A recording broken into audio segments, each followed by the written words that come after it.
जय हिंद दोस्तों, आशा करता हूँ कि आप सभी बहुत अच्छे होंगे। तो हम आज से एक नई सीरीज स्टार्ट कर रहे हैं दोस्तों। हम क्या करेंगे, जिस टॉपिक पे हम वीडियो बनाते हैं उसी टॉपिक से रिलेटेड जो भी उसके फैक्ट होंगे, जो भी उसकी जानकारियाँ होंगी, हम आपके लिए उस वीडियो में अलग से एक वीडियो लाएंगे जिसमें आपको पूरी तरह से उस टॉपिक के बारे में बताया जाएगा। तो जैसे हमने आपको बताया था कि एथेनॉल बनाने की विधि, तो हम एथेनॉल से रिलेटेड आज आपको पूरी जानकारी लेकर आए हैं। एथेनॉल क्या होता है, एथेनॉल का उपयोग, एथेनॉल का सरकार को लेकर क्या रवैया रहा है, हर एक चीज़ आपको जानकारी इस वीडियो में आपको मिलेगी। तो चलिए बने रहिए वीडियो के साथ। चलिए स्टार्ट करते हैं एथेनॉल। तो दोस्तों, एथेनॉल जो है एल्कोहल समूह का वो दूसरा मेंबर है।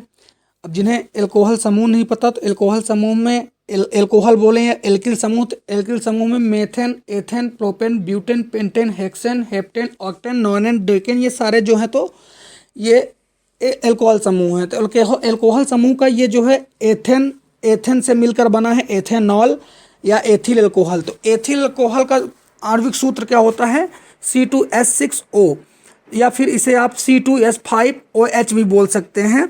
तो एथिल एल्कोहल जो है तो इसका जो मूल नाम है एथिल एल्कोहल है और इसका IUPAC नाम इसका एथेनॉल है। तो आज हम समझते हैं एथेनॉल के बारे में। तो जो देखिए, एल्कोहल जो होते हैं वो 3 प्रकार के होते हैं। कौन कौन से, तो monohydric alcohol, dihydric alcohol, trihydric alcohol. तो मोनोहाइड्रिक एल्कोहल वो होते हैं जिनमें एक OH समूह जुड़ा रहता है, डाईहाइड्रिक वो होते हैं जिनमें 2 OH जुड़े रहते हैं, ट्राईहाइड्रिक वो होते हैं जिनमें 3 OH जुड़े रहते हैं। तो ये हो गया एल्कोहल के प्रकार। तो जो हमारा ये एथिल एल्कोहल है तो वो किस प्रकार का एल्कोहल है, तो ये हमारा मोनोहाइड्रिक एल्कोहल है। मोनोहाइड्रिक एल्कोहल है।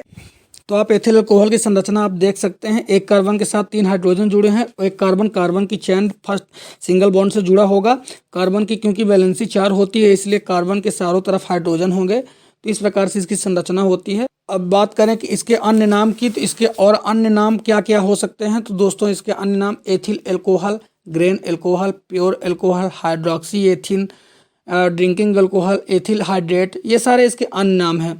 तो दोस्तों, अगर बात करें कि इतिहास में सबसे पहले एथिल एल्कोहल या एथेनॉल या आप शराब, सीधी भाषा में यदि आप शराब बोलते हैं, तो इसकी खोज किसने की थी। तो देखिए, इतिहास में किसी को यह जानकारी प्रॉपर रूप से नहीं है कि इसकी खोज किसने की थी या सबसे पहले इसको किसने बनाया था। हाँ, कुछ इतिहासकारों का मत है, कुछ जो हमें जानकारियाँ प्राप्त हुई हैं तो वो हम आपके साथ साझा कर रहे हैं। तो इतिहास में ऐसा कहा जाता है कि 13,000 साल पहले हाइफा जो है इजराइल का एक शहर है। हाइफा जो आज वर्तमान का हाइफा है, उस समय में कुछ और शहर का नाम रहा होगा। तो वहाँ आज हमें क्या मिला है दोस्तों, शराब की भट्टी मिली है आज के इजराइल में। 13,000 साल पुरानी प्रागैतिहासिक काल की भट्टी है जो हमें वहाँ से मिली है। और उसके बाद बात करें तो 7,000 ईसा पूर्व, जिन्हें नहीं पता तो उनको बता दूं, ईसा मसीह के जन्म के पहले के समय को ईसा पूर्व बोलते हैं और ईसा मसीह के जन्म के बाद के समय को ईसवी बोलते हैं। हाँ, तो 7,000 ईसवी पूर्व चीन के हेनान प्रांत में शराब की कुछ सबूत मिले हैं, जिनके कारण ये अनुमान लगाया जा रहा है कि यहाँ भी कोई फर्मेंटेशन प्रक्रिया से बनाया हुआ पेय पदार्थ यहाँ भी बनता था। फर्मेंटेशन प्रक्रिया क्या होती है दोस्तों, तो ये मैंने एक वीडियो इसकी पहले भी डाल चुकी है, आप जाकर उसमें देख सकते हैं, मैं डिस्क्रिप्शन में लिंक दे दूंगा इसकी। उसके बाद फिर बात करें तो ये 6,650 ईस्वी में मध्य पूर्व में बियर का आविष्कार हो गया था। सबसे पहले पुख्ता प्रमाण देखिए जॉर्जिया में मिला था बियर का। सबसे पहले जो पुख्ता प्रमाण है, मतलब सटीक जानकारी जो है, तो वो जॉर्जिया में मिली थी, जिसका पुख्ता प्रमाण भी है कि हाँ यहाँ पास ये मिला था। उसके बाद बात करें तो 5500 ईस्वी पूर्व में हाजी फिरोज टेप मिस्र में है, वहाँ पास भी कुछ सबूत मिले थे। प्राचीन मिस्र में 3150 ईसा पूर्व में, बाबुल में 3000 ईसा पूर्व में, और बेबीलोन ग्रीक में 2700 ईसा पूर्व में शराब की देवी की पूजा होती थी। आपको भी ये जानकर आश्चर्य होगा कि बेबीलोन ग्रीक का एक शहर है जहाँ पर शराब की देवी की पूजा होती थी। आप समझ सकते हैं शराब के प्रति इनका लगाव कैसा रहा होगा जब ये देवी बनाकर शराब को पूजा करते थे। और बात करें हिब्रू बाइबल में, तो हिब्रू बाइबल में देखिए, इसी हिब्रू साहित्य में बहुत सारे जगह पर ऐसा दिया गया कि वहाँ शराब पीने की मनाही है, या फिर शराब वो लोग पिएं जो अपने जीवन के अंतिम पड़ाव में हैं या फिर जो दुखी हैं, तो उनके दुख या पीड़ा को कम करने के लिए शराब का सेवन करने के लिए मनाही नहीं थी, उनको सेवन करने के लिए दिया जाता था। ऐसा हिब्रू सा बाइबल में लिखा हुआ है, जो 2100 ईसा पूर्व की बाइबल है उसमें लिखा हुआ है। तो सूडान में फिर 1500 ईसा पूर्व में हिस्पैनिक मैक्सिको 1100 ईसा पूर्व, एक शताब्दी ग्रीस में देखिए, एक शताब्दी जब ईसा मसीह का लगभग जन्म हुआ था तब की बात थी। ये ग्रीस लोग और रोमन लोग ये भोजन के साथ और नाश्ते में शराब का सेवन किया करते थे। और फिर बात करें उसके बाद फिर 15वीं ईस्वी, अब ये देखिए ईसा पूर्व से पार एक शताब्दी के बाद फिर ईस्वी चलने लगा, तो 15वीं ईस्वी। उसके पहले भी बहुत सारे ऐसी जगहों पर सबूत मिलते आए हैं, तो वो फिर बताऊंगा तो लेक्चर वो लंबा हो जाएगा, तो मैं जो मुख्य वो आपको बता रहा हूँ। उसके बाद 15वीं शताब्दी में यूरोपीय लोग अमेरिका पहुंच गए, तब तक कई देशी सभ्यताओं ने मादक पेय विकसित कर लिए थे। तो स्थानीय वाइन की खपत आमतौर पर धार्मिक समारोहों तक ही सीमित थी, लेकिन उन लोगों के लिए स्वतंत्र अनुमति दी थी जो 70 साल से अधिक के थे। तो जो 70 साल के पार हो गए थे दोस्तों, उनको शराब पीने की स्वतंत्रता थी। बाकी उसके अलावा यदि जो कम उम्र के थे उन्हें शराब पीने की मनाही थी। लेकिन जब अंग्रेज आए तो उस अंग्रेजों के समय पर लगभग 19वीं 18वीं शताब्दी में ये जो शराब का प्रचलन बहुत ज़्यादा हो गया था, बहुत ही ज़्यादा हो गया था। 19वीं शताब्दी के अंतिम तक में इसको कम कराया गया और लोगों को जागरूक कराया गया, जिससे शराब पीने वाले लोगों में कमी आई। आपको एक बात और बता दूं कि आज के समय में शराब जो है तो पूरे विश्व में एक साल में 1 ट्रिलियन की एक्सपोर्ट और इम्पोर्ट होता है। शराब का 1 ट्रिलियन आप समझ रहे हैं ना। भारत की जीडीपी अभी 2.8 ट्रिलियन है, मतलब भारत के लगभग एक तिहाई पैसे जितना अभी शराब का आदान प्रदान होता है पूरे देशों में। ये शराब इतनी बिक जाती है, 1 ट्रिलियन की इकोनॉमी है इसकी शराब की। आप सोच सकते हैं 1 ट्रिलियन बहुत होता है। तो अब चलिए समझते हैं कि जो इथेनॉल प्रोग्राम है जो भारत सरकार के द्वारा चलाया गया है, जो पेट्रोल में इथेनॉल मिक्स करने की सरकार की E20 की योजना है। तो E20 क्या है इसके बारे में चलिए पूरा समझते हैं। तो सरकार के द्वारा एक बहुत बड़ा फैसला लिया गया, जिसमें उन्होंने मिश्रित पेट्रोल प्रोग्राम के तहत इथेनॉल पर GST 18% से घटाकर 5% तक कर दिया। EBP प्रोग्राम के तहत पेट्रोल में इथेनॉल मिलाया जाता है। तो EBP प्रोग्राम क्या है दोस्तों? तो मिश्रित पेट्रोल प्रोग्राम जो केंद्र सरकार के द्वारा चलाया गया, जिसमें क्या किया गया है कि जो GST लगती थी पहले इथेनॉल पर, जब इसका रासायनिक उपयोग हुआ करता था तो क्या किया करते थे कि उसमें 18% की GST लगाया करते थे। लेकिन अब सरकार इसको समझते हुए 5% तक GST कर दी है। 18% अब GST इथेनॉल पर नहीं लगती, अब इसमें GST 5% लगने लगी है। उसके बाद फिर केंद्रीय राज परिवहन मंत्री नितिन गडकरी जी ने जो है ब्रिक्स यूनिवर्सिटी की एक वर्चुअल कॉन्फ्रेंस में कहा था कि पेट्रोल में 20% इथेनॉल का इस्तेमाल का टारगेट 2030 से घटाकर 2025, मतलब पहले जो था तो टारगेट रखा गया था कि 2030 तक में 20% जो है इथेनॉल मिक्स करेंगे, किसमें? पेट्रोल में। उन्होंने कहा था कि ब्राज़ील, कनाडा, अमेरिका में ऑटोमोबाइल कंपनियां फ्लेक्सिबल फ्यूल इंजन बनाती हैं। आप फ्लेक्सिबल फ्यूल इंजन क्या है दोस्तों? तो फ्लेक्सिबल फ्यूल इंजन ये हैं जो पेट्रोल से और इथेनॉल से दोनों से चलाए जा सके, वो कहलाते हैं फ्लेक्सिबल फ्यूल इंजन, जो ग्राहक को 100% तक पेट्रोल या बायो इथेनॉल का विकल्प देती है। तो गडकरी जी ने कहा कि पेट्रोल की बढ़ती कीमतों को देखते हुए सरकार ने यह फैसला लिया है, इथेनॉल उत्पादन को बढ़ावा देंगे। इस बीच इथेनॉल बनाने में प्रयुक्त फसलों की वैश्विक कीमतों में ज़्यादा फसलों का MSP देने का प्रावधान भी किया गया है। देखिए क्या है कि जो अभी तक MSP दिया जाता था जिससे इथेनॉल बनता था, देखिए इथेनॉल जिन फसलों से बनता था जो उसकी MSP थी वो भी कम थी, लेकिन सरकार इथेनॉल को बढ़ावा देने के लिए, इथेनॉल अधिक मात्रा में बनाने के लिए जो है तो MSP में बढ़ोतरी कर दी है। MSP इनकी फिक्स करते हुए सरकार ने जो जितना पहले MSP मिला करती थी उससे ज़्यादा कर दी है। तो इसमें कौन कौन से खाद्यान्न फसल में उपयोग में लिए जाते हैं? तो जो इथेनॉल बनाने के लिए इन फसलों की अनुमति दी गई है, गन्ना, खाद्यान्न और मक्का, और बहुत सारे जो फलों के छिलके होते, फर्मेंटेशन विधि से जो बहुत सारे प्रकार की शराब इथेनॉल बनाया जाता है। सरकार की कोशिश ये है दोस्तों कि अगले 5 साल में इथेनॉल की इकोनॉमी को 2 लाख करोड़ रुपए का बनाना है। 2 लाख करोड़ रुपए का बनाना है। इथेनॉल से प्रत्येक लीटर 20 रुपए तक की बचत होगी। इथेनॉल जब पेट्रोल में 20% तक मिक्स कर दिया जाएगा तो प्रति लीटर में जो है तो हमारी 20% की लागत सरकार के द्वारा कम हो जाएगी। उसमें लागत जो आती है उसमें 20% तक, 20 रुपये तक कम हो जाएगी। इथेनॉल की कीमत प्रति लीटर 60 से 62 रुपये है, जबकि पेट्रोल की कीमत तो आप जानते हैं 100 से पार हो चुकी है। तो देखिए इथेनॉल सस्ता भी है, तो इथेनॉल बहुत अच्छा एक विकल्प है ईंधन के रूप में। जहाँ तक बात इथेनॉल की कैलोरिक वैल्यू की है तो 1 लीटर इथेनॉल करीब 750 से 800 मिलीलीटर पेट्रोल के बराबर होता है। हो गया, मतलब समझ लीजिए आप लगभग सेम ही है, थोड़ा सा डिफरेंट है। तो सार्वजनिक क्षेत्र की विपणन कंपनियों की ओर से इथेनॉल की खरीदी बढ़ गई है। इथेनॉल आपूर्ति वर्ष 2013-14 में 38 करोड़ लीटर से मौजूदा वर्ष 2021-22 में बढ़कर 350 करोड़ लीटर से भी ज़्यादा हो गई। दोस्तों देखिए 2013-14 में जब सरकार आई थी तो उस समय जो है एथेनॉल का जो खपत थी तो वो लगभग 38 करोड़ लीटर थी। अब प्रेजेंट में कितनी हो गई है, ये बढ़कर 350 करोड़ लीटर से भी ज़्यादा होगी, क्योंकि अभी प्रेजेंट में आपको पता होगा कि सरकार जो है तो पेट्रोल में 8 से लगभग 10% इथेनॉल मिक्स करने लगी है, जो कि बहुत अच्छा विकल्प है ईंधन के रूप में। आप देख रहे हैं कि पेट्रोल की कीमत दिन पर दिन बढ़ती जा रही है, तो इसको मद्देनज़र रखते हुए सरकार ने आयात बिल को कम करने के लिए इथेनॉल को एक विकल्प के रूप में देख रही है। इंडियन शुगर मिल एसोसिएशन ने सरकार का ध्यान ऑटो सेक्टर की तरफ खींचा है। अब जिनको नहीं पता, इंडियन शुगर मिल एसोसिएशन, तो इसे इस्मा के नाम से जाना जाता है, शॉर्ट में इसे इस्मा बोलते हैं। इसका मुख्यालय नई दिल्ली में है। यह शुगर मिल, जितनी बार शुगर मिल चलती हैं उनका यह मुख्यालय है, यहीं से पूरी परमिशन मिलती है।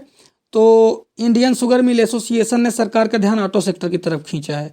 ऑटो सेक्टर 12 से 15% के एथेनॉल मिश्रण का विरोध कर रहे हैं। देखिए ऑटो सेक्टर वाले जो हैं, जो अभी जो गाड़ियां बना रहे हैं, इंजन बना रहे हैं, वो लोग क्या बोल रहे हैं कि जो एथेनॉल का मिश्रण है वो 12 से 15% तक करने के लिए वो मना कर रहे हैं कि 12 से 15% तक हम नहीं करेंगे। लेकिन सरकार का ये कहना है कि जब भारतीय मानक ब्यूरो ने पहले ही 20% का मानक तैयार कर लिया है तो आप 12 से 15% तक के लिए कैसे मना कर सकते हैं। यदि आप अभी 12 से 15% के लिए मना कर रहे हैं तो फिर आप 20% के लिए तो बिल्कुल मना ही करेंगे। तो देखिए जो पहले से तय हुआ है वही होगा, ये सरकार का साफ कहना है। तो इस्मा के पत्र में स्पष्ट किया गया है कि जिन राज्यों में पेट्रोल में वर्तमान में 9 से 10% इथेनॉल का मिश्रण किया जा रहा है वहां इसे बढ़ाकर 15%। तो इस्मा ने जो बताया है, इस्मा ने क्या कहा है दोस्तों कि जिन राज्यों में 9 से 10% तक इथेनॉल पेट्रोल में मिक्स होता है तो क्या करना है, उन राज्यों में इथेनॉल को बढ़ा दिया जाना चाहिए। इथेनॉल अब ज़्यादा मात्रा में मिक्स किया जाना चाहिए, ये इस्मा का साफ साफ कहना है। तो इंडियन ऑयल कॉरपोरेशन आईओसी का मुख्यालय कहाँ है दोस्तों, तो आईओसी का मुख्यालय भी न्यू दिल्ली में। इंडियन ऑयल कॉरपोरेशन का हवाला देते हुए देखिए इंडियन ऑयल कॉरपोरेशन कहाँ है दोस्तों, तो इसका मुख्यालय भी न्यू दिल्ली में ही है, जिसे शॉर्ट में आईओसी बोलते हैं। तो इसका हवाला देते हुए इस्मा ने कहा है कि जब सरकार 13% तक इथेनॉल का मिश्रण सूरत के वाहनों में किया जा रहा है तो आप क्यों नहीं कर सकते। मतलब कि जो ऑटो सेक्टर के कंपनियां हैं वो जो मना कर रही हैं कि हम इतने परसेंट तक, 15% तक या 20% तक हम एथेनॉल मिक्स नहीं करवाएंगे पेट्रोल में, हम ये इंजन हमारा उस लायक नहीं है। तो इंडियन ऑयल कॉरपोरेशन ये कह रहा है कि देखिए जब सूरत में नॉर्मल इंजनों में 13% तक इथेनॉल मिश्रण से गाड़ी चल रही हैं, इसमें इंजनों में किसी भी प्रकार का कोई समस्या नहीं हो रहा है, तो आप ये क्यों नहीं कर सकते, आपको भी ये करना होगा, इस तरह का इस्मा का कहना है। तो 10% का लक्ष्य 2022 का था, लेकिन 10% का टारगेट 2021 में ही अचीव कर लिया गया है सरकार के द्वारा। तो दोस्तों अब जो है तो इसको और आगे बढ़ाया जाएगा 10% तक। अभी हर राज्य में लगभग हर एक राज्य में 10% तक पहुंच गया है, 10% तक इथेनॉल अब पेट्रोल में मिक्स होने लगा है। तो अब इसको और बढ़ाया जाएगा। सरकार ने शुगर इंडस्ट्री को वित्तीय सहायता प्राप्त कराकर इथेनॉल उत्पादन की गजब की वृद्धि करा दी है। तो आमतौर पर औसतन 10% का लक्ष्य हासिल कर लिया गया है। इम्मा के डायरेक्टर अविनाश वर्मा का कहना है कि जिन राज्यों में मिश्रण का स्तर 10% हो चुका है वहां इसे तत्काल बढ़ाने की ज़रूरत है। इथेनॉल मिश्रण की कार्य योजना देखिए कब तक है, तो 2020 से 2025 तक का इसकी कार्य योजना थी। इसको प्रकाशित कौन किया है, तो नीति आयोग इसको प्रकाशित करता है। और प्रकाशित किस भाषा में किया गया है, तो हिंदी भाषा में इसको प्रकाशित किया गया है। तो आगे चल देखते हैं। तो भारत में पेट्रोलियम का शुद्ध आयात जो है 2020-21 में 185 मिलियन मीट्रिक टन था, 185 मिलियन मीट्रिक टन, जिसकी कीमत 55 अरब अमेरिकी डॉलर थी। अधिकांश पेट्रोलियम का उपयोग परिवहन में होता है, इसलिए ईंधन में 20% तक इथेनॉल मिक्स करने पर प्रतिवर्ष हमें 4 अरब अमेरिकी डॉलर अर्थात 30,000 करोड़ रुपए की बचत होगी। दोस्तों 30,000 करोड़ रुपए की बचत होगी यदि हम 20% तक इथेनॉल पेट्रोल में मिक्स करने लगे, तो हर साल हमें 30,000 करोड़ अमेरिकी डॉलर में इसे बोल 4 अरब अमेरिकी डॉलर तक हमें हर साल बचत होगी। ये सरकार का कहना है कि इथेनॉल को मिक्स करने पर हमें सरकार को इतना फायदा होगा प्रतिवर्ष। इसके अलावा यह पर्यावरण के लिए भी कम प्रदूषणकारी ईंधन है। देखिए पर्यावरण के लिए भी बहुत अच्छी ईंधन है ये, और इसकी क्षमता भी लगभग पेट्रोल जितनी ही है, और पेट्रोल से काफ़ी सस्ता ईंधन भी है ये, तो ये अच्छा विकल्प भी है। तो अब इसे सुचारू रूप से लागू कराने के लिए सरकार को जागरूकता अभियान चलाना होगा, जो वाहन चालकों की भागीदारी सुनिश्चित करेगा। तो सरकार इस पर भी ध्यान दे रही है कि जो है तो लोगों तक यह सूचना या फिर अभियान चलाया जाए, जागरूकता अभियान चलाया जाए, जिसके कारण लोग जागरूक हों और इथेनॉल का विरोध ना करें। सरकार ने राष्ट्रीय जैव ईंधन नीति 2018 की सूचना दिनांक 4 जून 2018 को जारी किया था। तो जो है तो इसको जारी कब किया था, तो 4 जून 2018 को सरकार के द्वारा यह जारी कर दिया गया था। तो भारत सरकार के मंत्रिमंडल सचिव ने दिनांक 28 नवंबर 2020 को सचिवों की समिति की बैठक की अध्यक्षता की, जिसमें उनका विषय था इथेनॉल का उत्पादन एवं बिक्री। देखिए भारत सरकार के मंत्रिमंडल सचिव, आपके लिए एक क्वेश्चन है कि आपको ये बताना है कि प्रेजेंट में भारत सरकार के मंत्रिमंडल सचिव कौन है, आपको एक कमेंट में बताना है। तो जो मंत्रिमंडल सचिव थे उन्होंने क्या किया कि 28 नवंबर 2020 को सचिवों की एक समिति, जो अन्य सभी सचिव हैं मंत्रालयों में, तो उन सभी सचिवों को बुलाया और उनकी अध्यक्षता की, और उनको विषय में उत्पादन और इसका उत्पादन कैसे होगा और बिक्री कैसे होगी, इसको कौन खरीदेगा, कौन लेगा, कौन उपयोग करेगा, ये सारी चीज़ें डिस्कस हुई उस मीटिंग में। इथेनॉल जो 20% मिलाने की योजना है दोस्तों, तो इसे शॉर्ट में E20 भी सरकार के द्वारा कहा जाता है। तो जिसमें उन्होंने निर्देश दिया कि पेट्रोलियम एवं प्राकृतिक गैस मंत्रालय विशेषज्ञों का एक समूह गठित किया, जो यह स्पष्ट करेगा कि अगले 10 वर्षों में इथेनॉल की पॉलिसी क्या होगी। तो देखिए इनके द्वारा एक समिति का गठन किया गया, जो यह बताएगी कि अगले 10 साल तक इथेनॉल की पॉलिसी मेकिंग एक समिति बनाई इन्होंने, और 10 सालों के लिए उस समिति को काम दे दिया कि आपको इथेनॉल की कैसे बनेगा, कहाँ इसकी सप्लाई होगी और कौन लेगा, ये सारी चीज़ें देखने के लिए किसको दे दिया, समिति बना दी। तो आर्थिक मामलों की मंत्रिमंडल समिति ने पेट्रोल में 20% तक इथेनॉल मिलाने का लक्ष्य 2030 से घटाकर 2000, ये मैंने तो आपको पहले ही बता चुका है कि तो 1 अप्रैल 2020 से BS6 इंजनों के लिए ये E20 जारी होगा। ध्यान से सुनिएगा, 1 अप्रैल 2020 से BS6 इंजनों के लिए E20 जारी होगा। मतलब जो 2020 से BS6 इंजन जो अभी आ रहे हैं उसमें E20 मतलब इथेनॉल 20% तक मिक्स करने की क्षमता होगी। बाद में इस समिति ने E20 वाहनों के निर्माणकर्ता कंपनियों और तेल विपणन कंपनियों का भी विश्लेषण किया। मतलब हर जगह जाकर इन समिति ने देखा कि में और जो कंपनियां तेल बनाती हैं या रिफाइनरी जो भी हैं, उन जगह जाकर इस समिति ने विश्लेषण किया। तो समिति के द्वारा यह अनुमान लगाया गया है कि 2025 तक इलेक्ट्रिक वाहनों के होने के बाद भी इथेनॉल की खपत 722 से 921 करोड़ लीटर होगी। आप समझ सकती है आंकड़ा कितना बड़ा है, 722 से 921 करोड़ रुपए 921 करोड़ लीटर होगी। मतलब पर साल 722 से 921 करोड़ रुपए खपत होगी इसकी। तो वर्तमान में भारत में शीरा आधारित डिस्टिलरीज जो हैं तो 426 करोड़ लीटर उत्पादन क्षमता वाली हैं प्रेजेंट में, जिनको जो शीरा से यानी कि गन्ने के रस वगैरह से जो भी इथेनॉल बनाया जा रहा है, तो गन्ने के रस से इथेनॉल बनाने वाली कंपनियों की उत्पादन क्षमता जो है अभी दोस्तों तो 426 करोड़ लीटर है, जिसे लक्ष्य रखा गया कि इसको बढ़ाकर 2025 में 760 करोड़ लीटर का प्रस्तावित किया गया है। और अनाज आधारित जो डिस्टिलरीज हैं उनकी क्षमता अभी प्रेजेंट में 258 करोड़ लीटर है प्रतिवर्ष। तो इसकी इथेनॉल की क्षमता बढ़ाकर क्या किया गया कि 740 करोड़ लीटर तक कर दिया गया है। मतलब जिसमें यह भी अनुमानित है कि पेट्रोल में E20 मिक्स करने के बाद भी अन्य उपयोगों के लिए 334 करोड़ लीटर इथेनॉल मिल सकेगा। यानी कि पेट्रोलियम में मिक्स करने के बाद भी इथेनॉल के अन्य उपयोग भी हैं, तो उन अन्य उपयोगों के लिए जो हमारा इथेनॉल है 334 करोड़ लीटर तक बन सकेगा। देखिए अभी इथेनॉल को सरकार प्रमोट करने के लिए कई सारी फैक्ट्रीज लगवाई है, कई सारे जगह पर इथेनॉल मिक्स करने के लिए जागरूकता अभियान भी चलाए जा रहे हैं। तो जिसके लिए 2025 तक में 60 लाख मीट्रिक टन शक्कर और 165 लाख मीट्रिक टन अनाज की प्रतिवर्ष जरूरत होगी।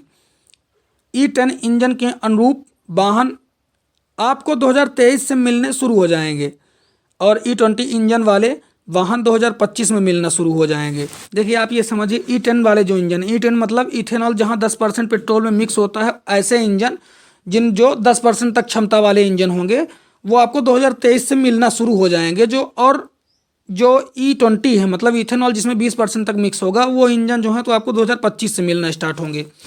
इथेनॉल में ऑक्टेन संख्या अधिक होती है। पेट्रोल में इथेनॉल मिश्रण का अंतर्राष्ट्रीय पद्धतियां क्या हैं? तो पेट्रोल में अब देखिए अंतर्राष्ट्रीय बाजार किस तरह से इथेनॉल को देख रहा है।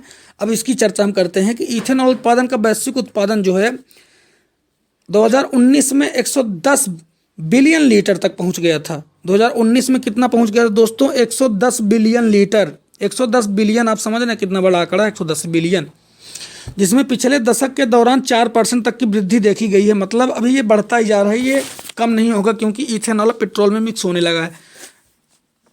जिसमें संयुक्त राज्य अमेरिका और ब्राजील का योगदान 92 बिलियन लीटर, यानी कि विश्व में टोटल इथेनॉल का 84% उत्पादन ब्राजील और अमेरिका करता है। आप सोच सकते हैं। इसके बाद फिर जो बचे हुए 16% में कौन कौन है? तो यूरोपियन यूनियन है, चाइना, इंडिया, कनाडा और थाईलैंड। ये जो देश हैं जो अभी इथेनॉल मिक्स कर रहे हैं पेट्रोल में, और अन्य देश जो हैं तो इसके बारे में भी सोच रहे हैं। तो ब्राज़ील ने तो कानून भी एक बनाया हुआ है कि देश में बेचे जाने वाले जो गैसोलीन यानी पेट्रोलियम है उसमें 1827% इथेनॉल, जैसे भारत में E20 योजना चली है तो उसी प्रकार से ब्राज़ील में जो है तो 1827% तक इथेनॉल मिलाने की योजना बनाई गई है। जो वर्तमान में जो उनका लक्ष्य था 27%, 1827%, वो लक्ष्य को वो लोग प्राप्त कर चुके हैं। 27% इस टाइम पे अभी ब्राज़ील में मिक्स होने लगी है इथेनॉल पेट्रोल में।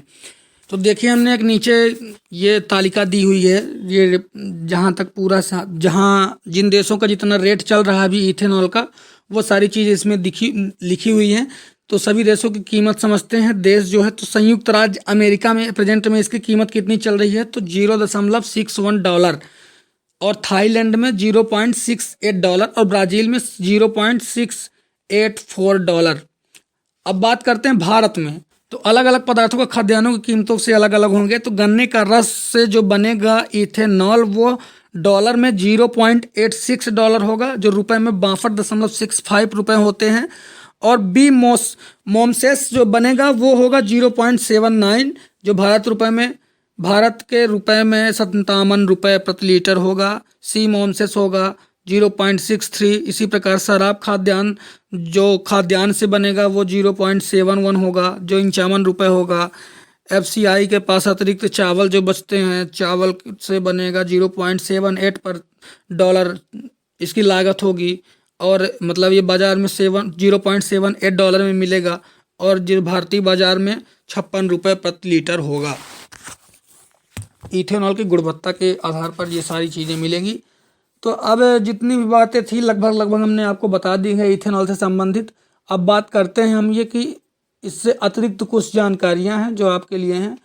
अब इसमें एक जगह ऑक्टेन नंबर आया था, तो ऑक्टेन नंबर क्या है? तो हम ऑक्टेन नंबर के बारे में समझते हैं। तो ऑक्टेन संख्या वह संख्या है जो पेट्रोलियम या ईंधन की जो क्षमता बताती है, मतलब गुणवत्ता बताता है कि यह कितना अच्छा पेट्रोलियम है या फिर कितना अच्छा ईंधन है। उसके ईंधन को नापने के लिए ऑक्टेन संख्या का प्रयोग किया जाता है। ऑक्टेन संख्या से पता लगाया जाता है कि यह शुद्ध है कि नहीं है। उसके बाद हम समझते हैं फ्लेक्स ईंधन वाहन क्या है। तो मैंने आपको संक्षिप्त में बताया था फ्लेक्स ईंधन वाहन के बारे में। थोड़ा अब इसके बारे में डिस्कस कर लेते हैं, जिसे इंग्लिश में फ्लेक्स फ्यूल इंजन भी कहा जाता है। तो फ्लेक्स फ्यूल इंजन क्या है दोस्तों? तो फ्लेक्स फ्यूल इंजन वो इंजन है जो 100% इथेनॉल और 100% पेट्रोल दोनों को ही एक्सेप्ट कर लें, वो एक फ्लेक्स फ्यूल इंजन कहलाते हैं। ब्राज़ील में स्वीकार अवधारणा है, जिसमें 2019 में बेचे गए कुल नए वाहनों में लगभग 80% से अधिक वाहन ऐसे ही थे। फ्लेक्स फ्यूल वाहनों की कीमत 17,000 से 25,000 तक अधिक होगी। तो देखिए दोस्तों, जो फ्लेक्स फ्यूल इंजन जब मार्केट में आएंगे तो उनकी देखिए, जब किसी चीज़ की क्वालिटी यदि अच्छी रहती है तो उसकी कीमत भी बढ़ जाती है। तो लगभग ये 17,000 से 25,000 तक इसकी कीमत अधिक होगी। आपने ये सारी चीज़ें समझ ली इथेनॉल के बारे में, ऑक्टेन संख्या, फ्लैश की ईंधन वाहन। अब आपको जिस भी टॉपिक में वीडियो चाहिए होगी तो उस टॉपिक को आप कमेंट करके बताइएगा कि आपको किस टॉपिक में वीडियो चाहिए। उसके अलावा वीडियो आपको पसंद आई हो तो लाइक सब्सक्राइब कर दीजिएगा चैनल को। तो चलिए मिलते हैं अगली वीडियो में, तब तक के लिए जय हिंद।